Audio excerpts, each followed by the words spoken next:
అయితే దేవుడు నా జీవితంలో కొన్ని గొప్ప కార్యాలు చేశారు. చనిపోవాల్సిన బ్రతికించిన యొక్క సాక్ష్యం మీ ముందు ఉంచుంటాను. నన్ను నిలబెట్టి ఉన్నారు. అందుకు వందనాలు.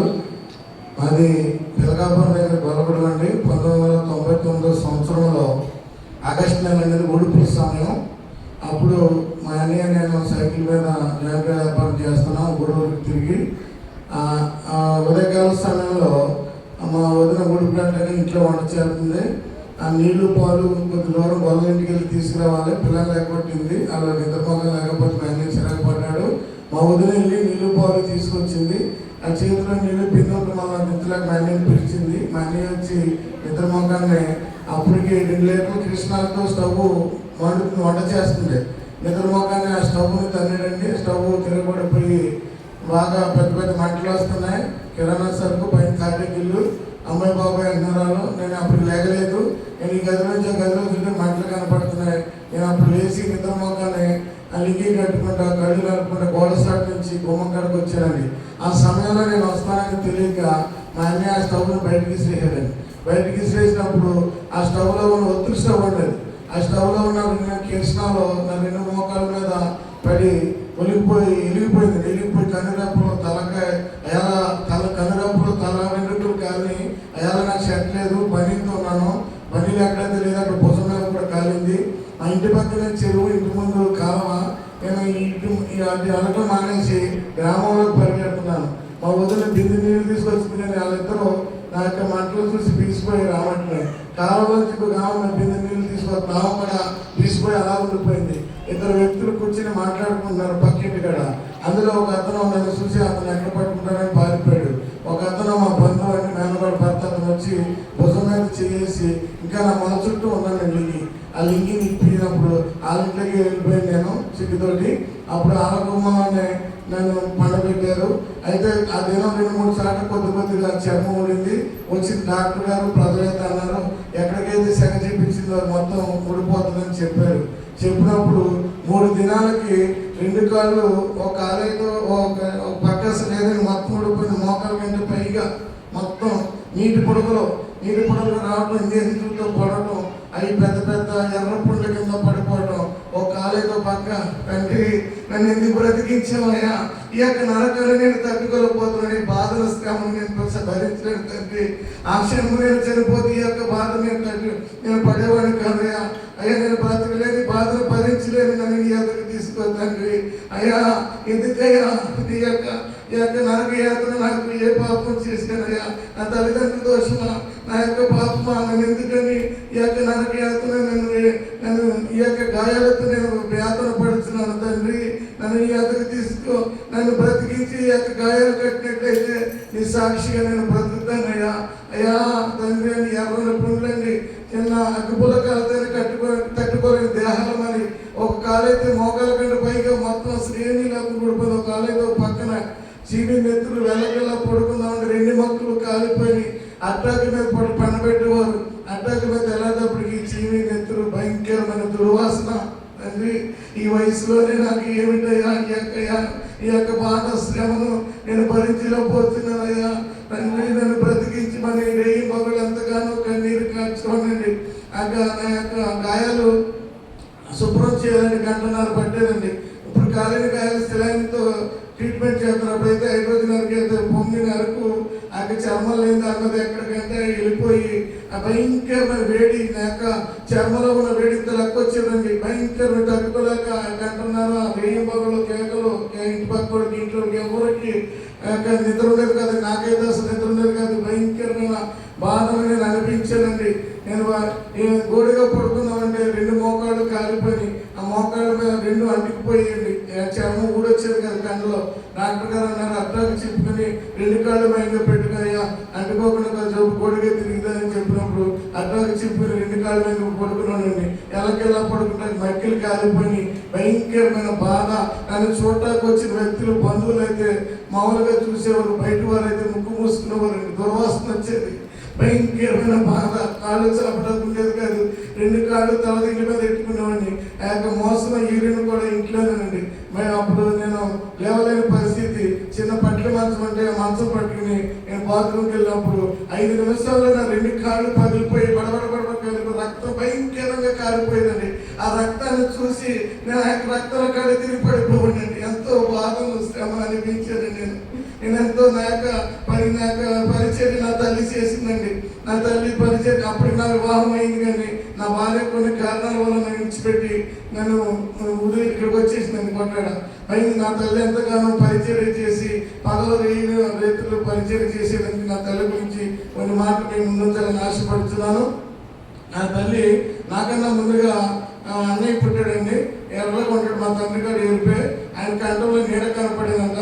ఆ యొక్క గొలలు రాజులు మన క్రీస్తు అందరూ వచ్చి ఆ కుమారుని సోదకు వచ్చినప్పుడు ఆ తల్లి విశ్వాసరాలు కనుక ఆ యొక్క పొగ చొక్కాని ఏమీ తీసేది కాదంటండి. వీళ్ళందరూ వచ్చి చూసినప్పుడు ఆ కుమారుడికి బలహీనమైపోయి అతనికి బాగా అస్వస్థత కలిగినప్పుడు గణపూర్ హాస్పిటల్ పెడితే అక్కడ రాజుల దగ్గర మా నాన్న బలిదానం చేసేవాడండి. ఆ రాజులు వచ్చి అయ్యా మీ ఇంట్లో పుట్టవలసిన కాదు, మాకు ఇచ్చారు, మేము పెంచుకుంటా ఉన్నప్పుడు కన్నతల్లి ఇవ్వలేదు కదండి. కుమారుడు చనిపోయాడండి. చనిపోయినప్పుడు అప్పుడైతే మనుషులు భర్త చనిపోయినా బిడ్డలు చనిపోయినా కొంతకాలానికి మర్చిపోతున్నారు. గత 50 సంవత్సరాల క్రితం జరిగిన సంఘటన.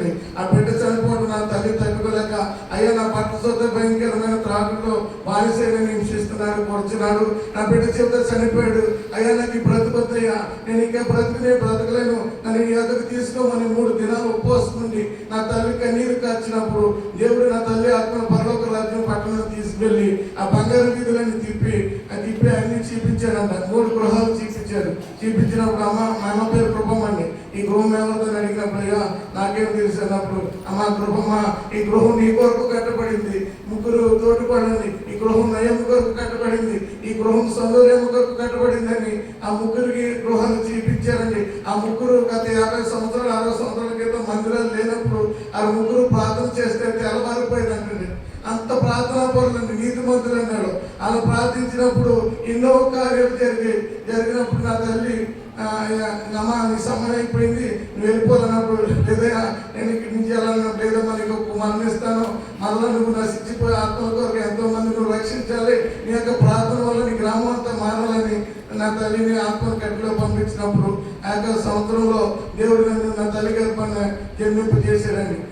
చేసినప్పుడు అప్పుడు నా యొక్క వివాహం అయింది. వివాహం అయ్యాక భార్య వెళ్ళిపోయింది. నేను భయంకరమైన నరక యాతన పడుతున్న నా తల్లి చూసి తట్టుకోలేక రేయింపకులు పరిచర్య చేసి ఉపవాసం కన్నీరు కార్చి అయ్యా నేను ఆ దినం చనిపోతానంటే కుమారుని ఇస్తానన్నావు, కుమారుని ఇచ్చావు, వివాహం అయింది, నా భార్య విననాడు వెళ్ళిపోయింది, బిడ్డ చూస్తే భయంకరమైన గాయాలు భయంకరమైన మరణ శిక్ష అనిపిస్తున్నాడు. ఆ మనసులో లేవలేని పరిస్థితి, ఆ యొక్క బాధను నేను చూడలేకపోతున్నానయ్యా, ఇంకా ఈ యొక్క బాధను చూడగా నన్ను బ్రతికించి ఇచ్చావు అయ్యా, నీ చిత్తమంది నా కుమారుని మధ్యలో లేవనెత్తయ్యా, తన భార్యను తన యొక్కకి తీసుకురమ్మని నా తల్లి ఎంతగానో కన్నీరు కాంచి రేయి పక్కన ఏడ్చేదండి. నా తల్లి ఎక్కువ సమయం రైతుల సమయంలో మోకాళ్ళ మందిని ప్రార్థన పడుకోవడం తక్కువ, ఎక్కువ సమయం ప్రార్థించేదండి. కీర్తన గ్రంథం 37:25 చూద్దాం ఒకసారి. నేను చిన్నవాడిన ఇంటిని ఇప్పుడు ముసలివాడి ఉన్నాను, అయినా నీతి మంత్రులు విడవబడులు కానీ వారి సంతానం భిక్షమెత్తుడు కానీ నేను చూచి ఉండలేదు. దినమెల్ల వారు దయాలునే అప్పించుచుందరు, వారి సంతానపు వారు ఆశింపబడుతుందని దేవుడు దావీదు గారు చెప్పిన సాక్ష్యాన్ని బట్టి నా తల్లి కాచిన కన్నీరు, నా తల్లి కాచిన ప్రార్థన వల్ల దేవుడు నన్ను బ్రతికించాడండి. దేవుడు నన్ను ఎంతగానో ఆశీర్వదించి నేను లేని పరిస్థితులు ఇవాళ దినవల్ల దయాలుగా చేసి అప్పించే వారికి చేశారండి. అప్పుడు 20 దినాలకి రాసిన ఆయింట్మెంట్ పెంకు కట్టేసిందండి. మొత్తం ఆరిపోయింది, గాయం తగ్గిపోయింది కదా అనుకున్నప్పుడు డాక్టర్ గారు కనుమని వచ్చి ఆ ఇండియా చూస్తే లేపితే కిందంతా కులిపోతుంది, పైన రాసిన ఆయింట్మెంటే పెంకు కట్టిందండి. అమ్మాయి తగ్గిపోయింది అనుకున్నారు, ఇదంతా ఒలవాలి కొలిసి ఎర్రపు పెడుతుంది కానీ గాయం తగ్గదని చెప్పినప్పుడు ఆ యొక్క పెంకునండి కాళ్ళు ముడి తీసినట్టు ఏదంటే ఒళ్ళు గరేలు వేడి మంటలు పొంగి అరికేసేవారు. ఆ చూదితే లేకపోతే భయంకరమైన బాధ, గంటన్నర ఒలితే 2-3 అంగుళాలు కూడా తీలేకపోవారండి. అప్పుడు దాన్ని వలవడానికి 22 నెల పట్టిందండి. నాకు నెల పట్టినప్పుడు అది ఒలిసాక భయంకరమైన దురదండి, భయంకరమైన దురద. యోగు గారు శరీరం పాడైపోయినప్పుడు గోకుండా గోళ్ళక ఆ శిల పెంకులతో గోకారు. నేనైతే 3 నెలల మంచంలో ఉండి నా గోళ్ళు బాగా పెరిగిపోయి ఆ భయంకరమైన దురద తట్టుకోలేక రాత్రులు నాకు తెలియక నేను నా గోళ్ళతో గోకి నా గోళ్ళకి మాసం వచ్చేసేది. అయ్యా ఎంతగా ఎర్రపుండేటట్టుగా మానించబడుతుంది కదన్నా సంతోషించాం. ఈ తెలియని రీతిలో ఇంత దుర్దగ్నే తట్టుకోలేక నిద్రలో కోరుకుంటే ఈ యొక్క మాంసం నాకు ఒళ్ళకు వచ్చేస్తున్నాయా, ఏంటయ్యా మరి మరలా నాకు ఈ పరీక్ష ఏంటంటే నేను తట్టుకోలేనయా, ఈ యొక్క దురదను తగ్గించే నేను స్వస్థపరిచేని అని చెప్పినప్పుడు మనుషులు నన్ను చూడడానికి వచ్చినప్పుడు ఎంతో మందిని చూసాను. కొద్దిగా నేను 80% కాలిపోయానండి. కొద్దిగా కాళ్ళతో నేను కాలు చేయాలి మెడలో అడిగిపోతే 4 నెలలు 3 నెలల నుంచి మంచంలో ఉంటున్నాడు. నరాలు తోడిపోతే లేచి నిలబడలేడు, 40 నెలలు పని చేసుకోలేడు, భార్య పెట్టిన పెంచుకోలేడు అని అనుకున్నారండి. మనుషుల ఆలోచన వేరు, దేవుని ఆలోచన వేరండి. దేవుడు నన్ను మా యొక్క గాయాలు కట్టి నన్ను మంచం నుంచి లేవనెత్తి ఆయన భార్యను పెంచి నా విడనాడు వెళ్ళిపోయిన నా భార్య ఎర్రపుంటకు ఉన్నప్పుడే మరణ నా భర్త నాకు కావాలని దేవుడు చేసిన కార్యం అండి. మరణ నా ఎద్దకు వచ్చి నేను నా భర్త దగ్గర నేను కాపురం చేసుకున్నాను అని నా భార్య వచ్చిందండి. ఈ మనుషులు అనుకున్న ఆలోచన అండి. ఈ అతగాడు అన్నారు కదా, గ్రామానికి తిరిగి వ్యాపారం చేసుకుని నన్ను దేవుడు ఆర్పిడపట్నం తీసుకొచ్చి షాపునిచ్చి వ్యాపారం ఇచ్చి ఇలా నేను వ్యాపారం చేయగలుగుతున్నానంటే కేవలం దేవుని కృప, దేవుని ఉచితమైన ప్రణాళిక చొప్పున వ్యాపారం చేస్తున్నానండి. అయ్యా అది నన్ను మీ ఎదురు తీసుకోమని అడిగినప్పుడు మనుషుల ఆలోచన వేరు, దేవుడి ఆలోచన వేరు కనుక ఆ దినము నేను చనిపోతే యుగాల నరకంలో కాలిపోవడానికి ఇష్టం లేక మనల్ని స్తుతించిన పేతులు లేచి నేను కనపరిచిన సజీవులే కదని దేవుడు నన్ను సజీవ లెక్కలో ఉంచి ఆ యొక్క మరణానికి అప్పచెప్పుకున్న మనసులో లేవనెత్తానండి. లేవనెత్తిన నేను 4 నెలలు వస్త్రహీనుడని బతికాను. సూర్యుని ముఖం చూడలేదండి. భయంకరమైన నరకయాత్ర అనిపించి 4 నెలలకు తగ్గిందండి. తగ్గినప్పుడు మరలా భార్య వచ్చి నాకు కూడా వ్యాపారం చేస్తాను అవన్నీ సాక్షిగా నేను బ్రతుకుతానన్న నేను వ్యాపారం మొదలెట్టగా లోక స్నేహాలు పెట్టి ఆ స్నేహితులతో కలిసి నేను నామకార్థ క్రైస్తవుడిగా మందిరానికి వెళ్ళాను. కానీ నా యొక్క పూర్తి నా యొక్క జీవితాన్ని దేవునికి సమర్పించుకోలేదండి. నేను భయంకరమైన పాపంలో శాపంలో భ్రష్టుడిని తిరిగానండి. తిరిగినప్పుడు దేవుడు ఎన్నెలని ప్రజల కొరకు దినమెల్లా చేతులు చాటు నేర్చుతున్నాను ఆయన. ఆయన ఎన్నో సంవత్సరం 20 సంవత్సరాలు నేను గాయపరిచి దుఃఖపరిచి నా కొరకు ఎంతో కన్నీరు కార్చారండి. నాకంటే గొప్పవారు, ధనికులు, ఆస్తికత, ఐశ్వర్యవంతులు, తెలుగువారు ఎంతో మంది చనిపోయారు. అయినప్పటికీ దేవుడు నన్ను మరణానికి అప్పచెప్పలా. మరి యొక్క తరుణాన్ని మరి యొక్క సమయాన్ని నాకు ఇచ్చారండి. నాకు ఇచ్చి దేవుడు చిన్న సమస్య వచ్చినప్పుడు మా మామయ్యని మా నాన్నగారిని పిలిచినప్పుడు వారు వచ్చి జరిగిన సమస్య ఒకటైతే దేవుడు నేను మార్చుకున్న విధానం చెప్తానండి. నేను నడిచే నడవడక నా ప్రవర్తన సమస్తం నా కళ్ళ నుంచి నన్ను తిట్టడం మొదలుపెట్టారు. అయ్యో నేను ఇంత వ్యాపారం చేస్తున్నాను, నేను మందిరాలు సహకారం చేస్తాను, ఇంత నేను ఉన్నాను కదా, ఈ యొక్క పాపం నాలో ఉండబట్టే కదా మీరు నన్ను ఇలా ద్వేషిస్తున్నారు, నాకు విలువ లేదు. ఎందుకు ఇక పాపాన్ని విడిచిపెట్టినట్లయితే దేవుని వెంబడించినట్లయితే దేవుని నామాన్ని సంతోషపెట్టచ్చు. ఈ యొక్క బిడ్డల భార్య అందరూ కూడా సంతోషిస్తారని నేను గ్రహించుకుని 3 దినాలు ఉపవాసం ఉండి నా పాపంలో ఒప్పుకొని నేను రక్షణ వాగ్దానం పొందుకున్నానండి. ఆ యొక్క 2024 సంవత్సరంలో ఆర్పిడి సభలో బాప్టిజం తీసుకున్నానండి, ఈశ్వర సభలో. అప్పటికి సాధారణ సోదరు నాకు చిన్నగా మొదలైంది. అప్పుడు నేను ఆర్పిడ స్కిన్ హాస్పిటల్ పెట్టానని కాలు కొద్దిగా బిగపడుతుంది, మడం పైన బిగపడుతున్నప్పుడు అసలు వెళ్దామంటే అయ్యా నెలకు ఇండియన్ చేస్తాను, నేను ఇల్లు చేస్తాను, ఆ ఇండస్ట్రీకి సరి అయిపోవచ్చు, లేదంటే సర్జరీ చేయించుకోవాలన్నప్పుడు చేయమన్నప్పుడు ఆ ఇండస్ట్రీ అండి సెప్టిక్ అయిపోయింది. సెప్టిక్ అయిపోయి అది ఎంతవరకు అయితే పవర్ కమ్మిందో అదంతా కులిపోయి ఆరిపోయి అది పాడైపోయి ఎండిపోయి కూడా వస్తున్నానండి. అప్పుడు నేను బేగంలో 20 రోజులు హాస్పిటల్ తిరిగాను. ఆయింట్మెంట్ రాసేది తగ్గలేదు. ఆ డాక్టర్ మత్తు పెట్టుకున్నాను. ఆ పట్టకలతో లాగైతే భయంకరమైన బాధ అండి. 3 వంతులు వచ్చింది, ఇంకా వంతు మిగిలిపోయిందని అరిచేందుకు పొందండి. భయంకరమైన బాధ. మరలా కాలిన దానికంటే ఎక్కువ బాధ అనిపించాను. నేను ఎంతో బాధను శ్రమను అనిపించాను. అయ్యా ఒకప్పుడైతే నేను పాపంలో శాపంలో జీవించాను, ఆ యొక్క నరకాన్ని అనిపించాను. ఇప్పుడైతే నేను నమ్ముకున్నాను కదా, నీ యొక్క ప్రార్థన బలపడుతున్నాను, నేను వెంబడించుతున్నాను కదా, ఎందుకయ్యా నాకు ఈ బాధ, ఈ యొక్క శ్రమను బాధను నేను తట్టుకోలేకపోతున్నాను. అయ్యా నేను బ్రతికించే ఈ యొక్క సాతాను శోధన ఎదిరించే శక్తిని నాకు దయచే తండ్రి. అయ్యా నీ యొక్క గాయం కంటే నన్ను మంచి లేవనైతే ఎంతగానో కన్నీరు కార్చి నేను ఏడుతుంటే నా భార్య, నాకు 2 కుమార్తెలు, ఆ భార్య బిడ్డలు ఏడవటం, నేను ఏడవటం, ఆ యొక్క బాధ వచ్చినప్పుడు ఆ యొక్క తల గోడ కొట్టుకోవాలి, నేల కొట్టుకోవాలి, అలాగే తెలిసింది భయంకరమైన బాధ. అక్కడ 3 వంతులు వచ్చి కొద్దిగా ఉండిపోయినప్పుడు గవర్నమెంట్ హాస్పిటల్కి వెళ్ళానండి. వెళ్ళినప్పుడు దాన్ని ఆరిపోయిన కత్తులు 10 కత్తులు ఆపరేషన్ కత్తులతో కోసేయండి డాక్టర్ గారు. రక్తం బలబడ చిందిపోతుంది. ఆ యొక్క కత్తులు తగ్గట్లేదు. ఆ యొక్క గాయాన్ని భయంకరమైన బాధ మధ్యటర్ కానీ కేకల షుగర్ పేషెంట్లు వచ్చారు. ఆ యొక్క గాయాన్ని నా కేకలు చూసి ఆ ట్రీట్మెంట్ చేయించుకుంటూ మానేసి వెళ్ళిపోయినప్పుడు 1 గంట సేపు 10 కత్తులు ఆపరేషన్ కత్తులు పోతే అది ఇంకా కొద్దిగా ఉండిపోయిందండి. ఆ యొక్క తుమ్ముడిలో ఆర్ఎంపీ డాక్టర్ ఉన్నారంటే 2 నెలల్లో నేను రోజు ఆ యొక్క ఆర్ఎంపీ డాక్టర్ దగ్గరికి వెళ్ళినప్పుడు ఆయన చిన్న పట్టకరతో పట్టుకుని ఆ యొక్క ఆపరేషన్ ఖర్చుతో పోతుంటే 30 గంట పెట్టలేదండి. భయంకరమైన బాధ అయ్యా నేను తట్టుకోలేకపోతున్నాను. పెద్ద కేకలేసి ఎంతో బాధను అనిపించి ఆ యొక్క బాధ కక్కల్లోకి పొడిచేదండి. మోటార్ సైకిల్ మీద వెళ్ళేవాడిని.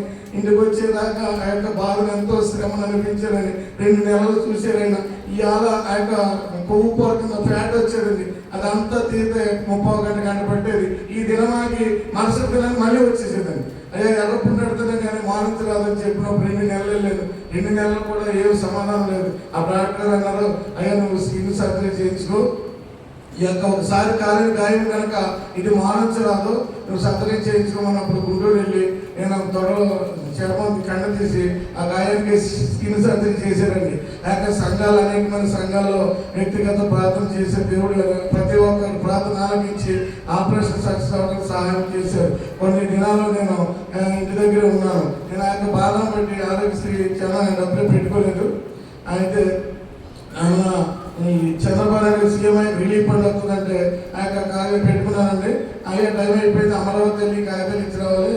సీఎం కాంపస్ వెళ్ళినప్పుడు మా మాయ నేను బండి మీద అమరావతి వెళ్ళిపోయాను. అమరావతి వెళ్ళి వచ్చినప్పుడు విజయవాడ దాటి గన్నవరం దగ్గరికి వచ్చేటప్పటికండి ఒక లారీ అంకల హైవేలో నేను ఫాలో అవుతున్నాను. అప్పుడు 70 స్పీడ్ అవుతున్నాను.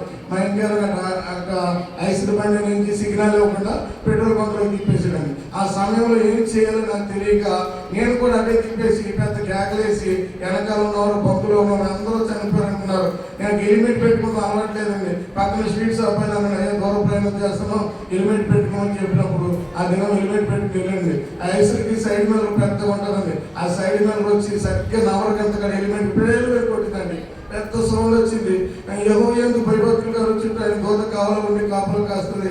సో చేతులు ఎత్తు పట్టుకుంటాను దేవుని చెప్పిన వాక్యం నేను ఆ పట్ల నెరవేరిందండి. దేవుని దూతలు ఆజ్ఞాపించి దేవుని చేతులు ఎత్తు పట్టుకుని మళ్ళీ పడిపోవడం కానీ చిన్న గీత కానీ అసలు ఏమి నా తలకింత చిన్న దెబ్బ కూడా తగలేదు. నా అంత దూరం వెళ్ళిపోయి ఆగిపోయాను. స్పీడ్ని పడలేదు. అసలు డ్రైవర్ దగ్గరకు వచ్చి అయ్యా సిగ్నల్ ఇవ్వలేదంటే నేను ఇచ్చాను అంటున్నాడు. అయ్యా ఇతరుతో నా గొడవ ఎందుకు, నువ్వు నన్ను బ్రతికించావు, నేను చనిపోతున్నాను బ్రతికించావు అని నాకు బండి మీద నేను దేవుడిని ఎంతగానో స్తుతించుకొచ్చి రాత్రికాల సమయంలో దేవుని సన్నిధిలో నేను కన్నీరు కార్చి ప్రార్థించినప్పుడు దేవుడు నాకు ఒక దర్శనాన్ని ఇచ్చాడు.